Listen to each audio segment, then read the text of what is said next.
G RAM G bill 2025 దీన్ని ఎవరు introduce చేశారు పార్లమెంట్ లో?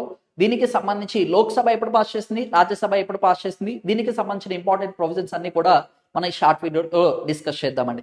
Viksit Bharat guarantee for Rozgar Ajeevika mission rural 2025 bill అని చెప్పేసి శివరాజ్ సింగ్ చౌహాన్ గారు వచ్చేసి పార్లమెంట్ లో ఇంట్రడ్యూస్ చేయడం అయితే జరిగింది.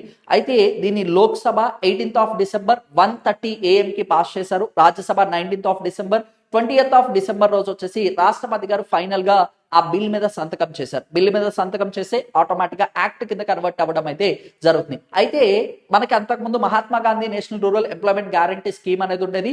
దాన్ని రిపీల్ చేస్తూ అంటే క్యాన్సిల్ చేస్తూ దాని ప్లేస్ లోనే మనకి Viksit Bharat for G RAM G bill అని చెప్పేసి దీన్ని తీసుకొని రావడం అయితే జరిగింది. అయితే మనకి ఎంజీ నరేగాలో 100 డేస్ వర్క్ అనేది ప్రొవైడ్ చేసేవాళ్ళు కదా, దాన్ని కాస్త ఇప్పుడు 125 డేస్ కి ఇంక్రీజ్ చేశారు.